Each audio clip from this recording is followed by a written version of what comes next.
18-годишниот Емре Судана од Бангладеш е пациентот со реден број 8, кој синоќа е примен во Штипската клиничка болница заедно со уште 11 мигранти кои биле повредени во сообраќајната несреќа на патот Штип-Радовишке Бучим. Емре го затекнавме на оделението за хирургија.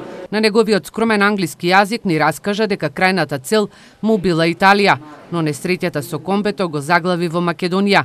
Вели дека на патот бил вистински хаос, има двајца починати, а тој не се чувствува добро. Feel not good, this problem.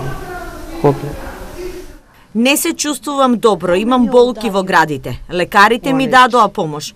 Целта ми е да отидам во Италија. Не знам каде се моите родители.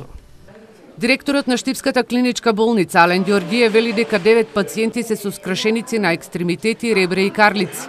Двајца пациенти кои синоќа биле покритични, денеска нивната состојба се стабилизира. Бидејќи тешко оди комуникацијата со мигрантите, денеска се очекува да пристигнат и двајца толкувачи кои го знаат мајчиниот јазик на мигрантите од Бангладеш и Шри-Ланка. Па вака тешко не е комуникацијата. Тие или не знаат англиски јазик или не сакаат да говорат. Ние се уште немаме точни податоци за кого се работи, ни од кои земји, ни од каде доаѓаат овие пациенти што ги имаме. На нас ни се по редни броеви напишани, бидејќи мораме некој да ги регистрираме. На се надеваме дека во текот на денот ќе добиеме преведувачи од Интернационалната организација за миграции, со кои што ќе можеме некаков контакт да воспоставиме и да дознаеме за тоа кои се овие луѓе, од каде се и така натаму. Инаку се сите ставени во исти соби, на оние оделенија каде што се примени. Во комуникација сме со Центарот за јавно здравје Штип околу понатамошни постапки и третман од нивна страна доколку е потребен. Од СВР Струмица денеска информираат дека во оваа транспортно комбе со скопски регистарски таблички се превезувале вкупно 23 мигранти и возачот кој по несреќата побегнал. Двајца се загинати на лице место, а 12 се во болницата во Штип.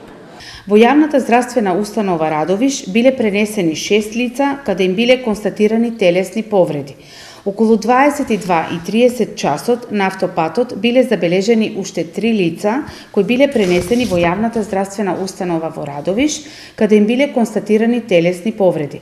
По укажаната лекарска помош, 2 лица биле задржани во полициската станица Радовиш, додека едно лице било префрлено во клиничкиот центар во Штип. Во интерес на истрагата не се открива на чие име било возилото и кој го вршил илегалниот транспорт на мигрантите.